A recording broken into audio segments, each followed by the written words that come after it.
हरियाणा की हर अपडेट के लिए बेल आइकन दबाएं और सब्सक्राइब करें STV हरियाणा न्यूज। नमस्कार, स्वागत है आपका। मैं हूं नंदिनी मिश्रा, आपके साथ सीधा रुख करेंगे फटाफट हरियाणा का। कृषि कानून को वापस लेने की मांग पर अड़े किसानों को सरकार से लिखित प्रस्ताव मिला, जिसे किसानों ने खारिज कर दिया है। सरकार ने एमएसपी मंडी सिस्टम पर अपनी ओर से कुछ संशोधन सुझाए थे, लेकिन इसी बीच सिंघू बॉर्डर पर प्रेस कॉन्फ्रेंस करते हुए किसान नेताओं ने कहा कि पूरे देश में हम आंदोलन को और तेज करेंगे।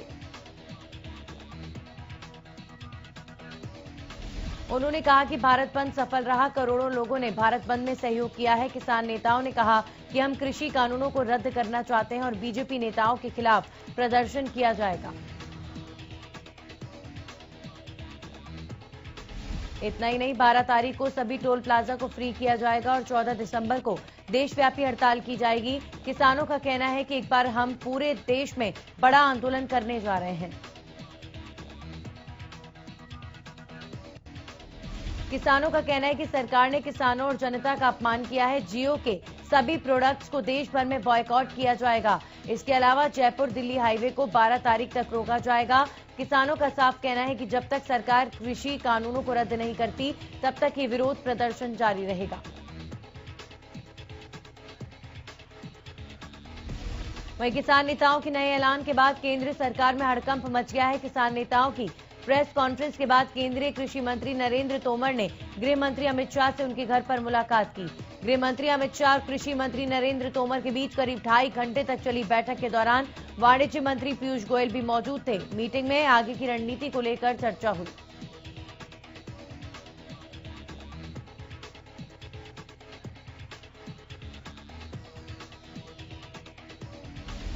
कृषि कानून पर मचे बवाल को कम करने के लिए बुधवार को सरकार ने कृषि कानून में संशोधन को लेकर किसानों को प्रस्ताव भेजा था, जिसमें 5 मुख्य बातों में बदलाव की बात कही गई थी।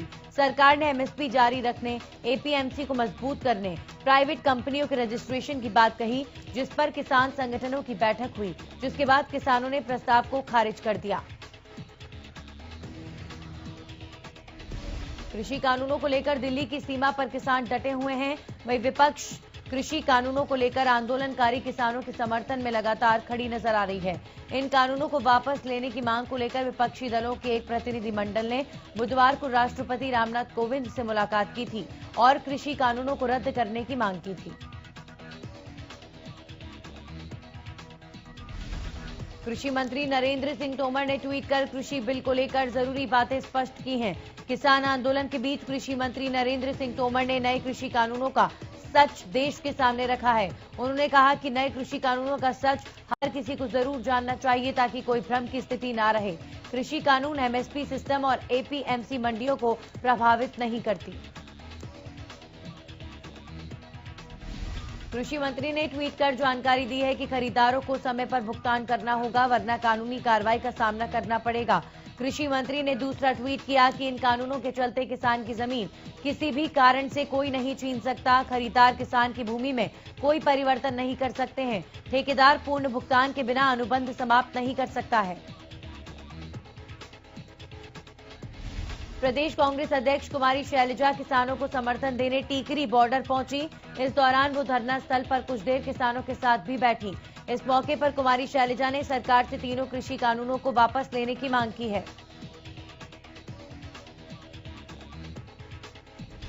कुमारी शैलजा ने कहा, सरकार ने बिना बहस और बिना किसी से बात किए इस कानून को संसद में जबरदस्ती पास कर लिया।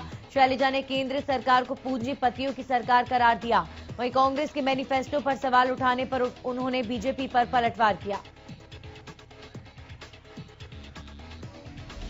कुमारी शैलजा ने पलटवार करते हुए कहा कि कांग्रेस की आड़ में बीजेपी अपनी करनी छुपाने की कोशिश कर रही है। उन्होंने कहा कि सरकार कांग्रेस के मैनिफेस्टो को पूरा का पूरा लागू करे। शैलजा ने कहा कि पूरी कांग्रेस पार्टी किसानों के साथ है।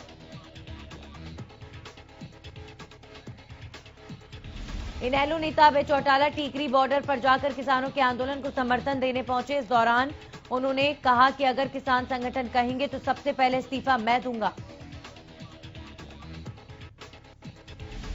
अभय चौटाला ने कहा कि जो किसान के घर में पैदा हुआ है और जो किसान के वोट से लोकसभा और विधानसभा में चुना गया है, अगर किसानों के समर्थन में नहीं आया तो अगली बार लोकसभा और विधानसभा तो दूर की बात है, पंच भी नहीं बन पाएगा।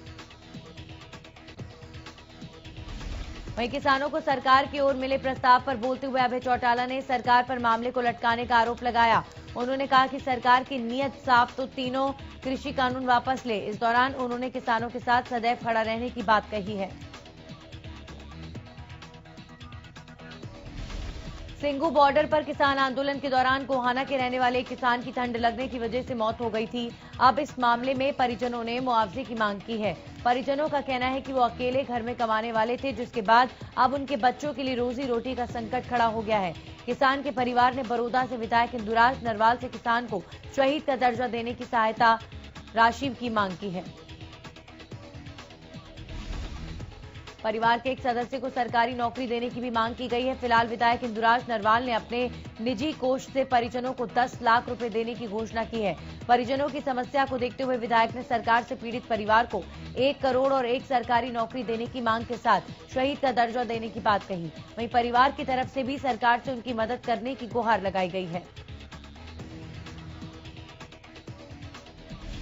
टीकरी बॉर्डर पर डटे किसानों ने कहा कि वो किसान नेता और जत्थेबंदियों के आदेश के बिना यहां से नहीं हटेंगे। इस दौरान बीते दिन गृह मंत्री के साथ हुई किसानों की बैठक को लेकर किसानों ने रोष जाहिर किया। बैठक में कोई भी नतीजा नहीं निकलने पर किसानों ने रोष प्रकट किया है।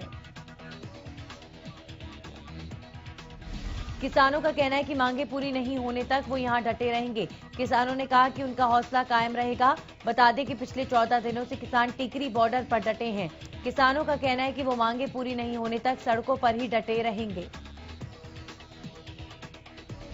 हरियाणा के मुख्य सचिव विजय वर्धन ने बुधवार को चंडीगढ़ में अधिकारियों को निर्देश देते हुए कहा कि गौशालाओं का सर्वेक्षण एवं मैपिंग करने के दौरान विशेष रूप से ध्यान रखा जाए कि गौशालाएं शहरों और गांव में आबादी वाले इलाकों में कितनी दूरी पर हैं। साथ ही इन गौशालाओं पर प्लांट लगाए जाने की संभावनाएं भी तलाशी जाएं।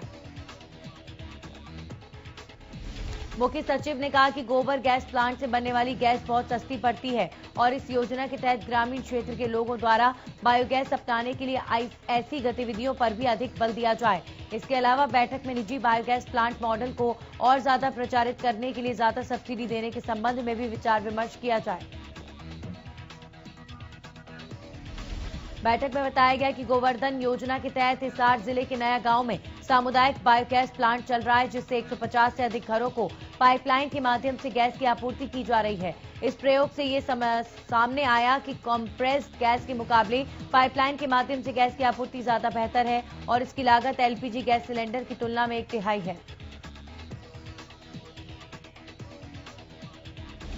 अंबाला नगर निगम चुनाव को लेकर बीजेपी ने अपनी तैयारियां जोर शोर से शुरू कर दी हैं। अंबाला में बीजेपी ने अपने कार्यालय का शुभारंभ हवन यज्ञ के साथ किया।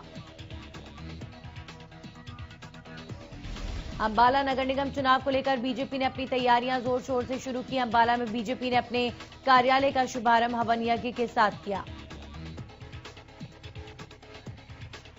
इस मौके पर बीजेपी के अंबाला नगर निगम प्रभारी सुभाष बराला, केंद्रीय राज्य मंत्री रतनलाल कटारिया, कुरुक्षेत्र से सांसद नायब सैनी, अंबाला शहर से विधायक असीम गोयल मौजूद रहे। वहीं पत्रकारों से बातचीत में सुभाष बराला ने कहा कि चुनाव की सारी गतिविधियां इसी कार्यालय से चलने वाली हैं। उन्होंने कहा कि आने वाली 11 या 12 दिसंबर को बीजेपी अपने उम्मीदवार घोषित कर देगी। वहीं जेजेपी की तरफ से मेयर पद और 11 उम्मीदवारों के लिए टिकट की मांग पर बराला ने कहा कि प्रदेश नेतृत्व तय करेगा। ट्यूबवेल कनेक्शन के लिए परेशान हो रहे किसानों के लिए राहत की खबर है। किसानों को अब कनेक्शन के लिए एनओसी लेने की जरूरत नहीं होगी। इस विषय में केंद्र सरकार के जल मंत्रालय विभाग की ओर से हिसार जोनल भूतल अधिकारी, जिला उपायुक्त फतेहाबाद, एसडीएम टोहाना, एक्सीएन बिजली बोर्ड और एक्सीएन जन स्वास्थ्य विभाग को पत्र भेजा गया है। गौरतलब है कि टोहाना और फतेहाबाद जिले को साल 2013 में डार्क जोन में डाल दिया गया था, जिसके चलते यहां ट्यूबवेल का कनेक्शन लेने के लिए ग्रामीणों को एनओसी तैयार करवानी पड़ती थी और विभागों के चक्कर काटने पड़ते थे। उपमंडल के अनेक गांवों के किसानों ने पूर्व में बीजेपी के प्रदेश अध्यक्ष और टोहाना विधायक सुभाष बराला से मिलकर कई बार समस्या के बारे में अवगत करवाया था। सरकार की ओर से पत्र जारी किया गया। प्रदेश में कोरोना के आंकड़ों में लगातार बढ़ोतरी दर्ज की जा रही है। बीते 24 घंटे में 1400 नए मामले सामने आए। गुरुग्राम में कोरोना के 436 और फरीदाबाद में 218 नए केसेस सामने आए। प्रदेश में एक दिन में कोरोना के 26 मरीजों की मौत हो गई। अंबाला में बीते 24 घंटे में कोरोना के 50 नए मामले सामने आए। वहीं करनाल में 43 नए मामले सामने आए। बात करें पानीपत की तो वहां 24 घंटे में 52 नए मामले सामने आए, जबकि रोहतक में कोरोना के 72 नए मरीजों की पुष्टि की गई है। फतेहाबाद के गांव धोलू में खेत में रखी पराली में आग लग गई। बताया जा रहा है कि खेत में बड़ी पैमाने पर पराली की गांठें बनाकर रखी गई थी। लोगों का कहना है कि यहां करीब 500 एकड़ से ज्यादा धान की पराली की गांठें थी, जो देखते देखते आग की लपटों में घिर गई। आग लगने की घटना के बाद पूरे गांव में हड़कंप मच गया। सूचना मिलने के बाद फायर ब्रिगेड की 3 गाड़ियां मौके पर पहुंची और कड़ी मशक्कत के बाद आग को काबू में किया गया। आग लगने से चारों ओर धुआं फैल गया और ग्रामीणों को सांस लेने में दिक्कत महसूस होने लगी।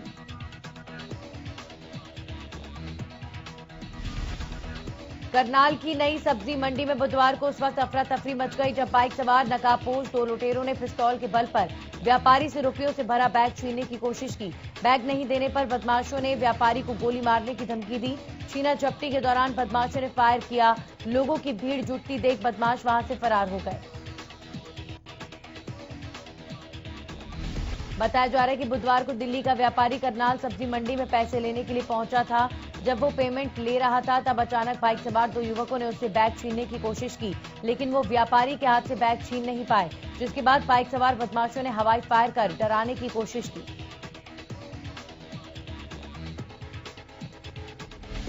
साइबर सिटी गुरुग्राम में बेखौफ चेन स्नैचर्स का आतंक जारी है। ताजा मामला ओल्ड डीएलएफ इलाके का है, जहां पर वॉक पर निकली महिला के गले से बदमाशों ने सोने की चेन छीनी और फरार हो गए। बताया जा रहा है कि महिला अपने घर से वॉक के लिए निकली थी। महिला से चेन स्नैचिंग की पूरी वारदात वहां पर लगे सीसीटीवी में कैद हो गई। सीसीटीवी की तस्वीरों में देखा जा सकता है कि गले से सोने की चेन छीनने के लिए बदमाशों ने महिला को काफी दूर तक घसीटा और चेन छीनकर फरार हो गए।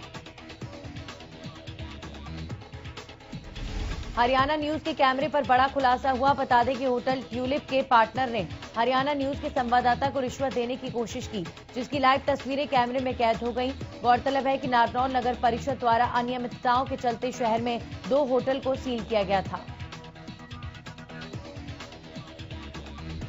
लेकिन इसी बीच उन्हें 3 महीने की छूट देकर अनियमितताओं को पूरा करने की बात कही गई थी। इसी बीच आदेशों की धज्जियां उड़ाते हुए होटल संचालक लगातार कॉमर्शियल एक्टिविटीज कर रहे हैं, जिसकी हरियाणा न्यूज ने प्रमुखता से खबर दिखाई थी और म्यूनिसिपल कॉर्पोरेशन कमिश्नर ने भी इस मामले में कार्रवाई की बात कही थी।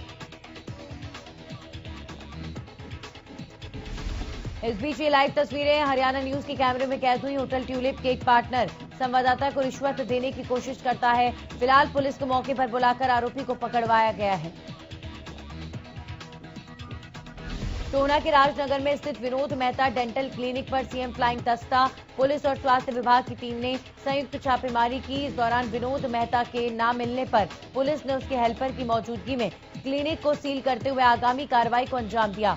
बताया जा रहा है कि डॉक्टर विनोद पर बिना डिग्री इलाज करने की शिकायत मिली थी, जिसके बाद ये कार्रवाई की गई है।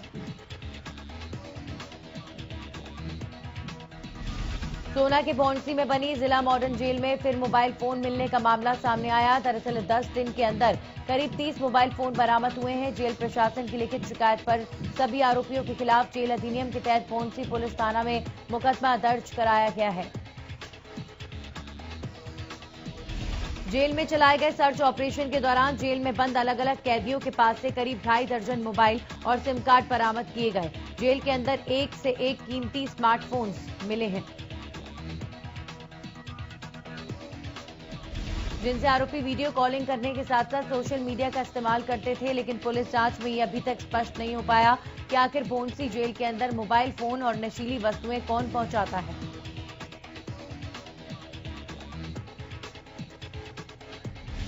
कैथल में एक युवक की हत्या के मामले में लोगों ने सड़क जाम कर रोष जताया। मृतक के परिजनों का कहना है कि पुलिस दोषियों को सजा देने की जगह उनका ही साथ दे रही है। मौके पर पहुंचे पुलिस अधिकारियों ने परिजनों को समझाकर जाम खुलवाया।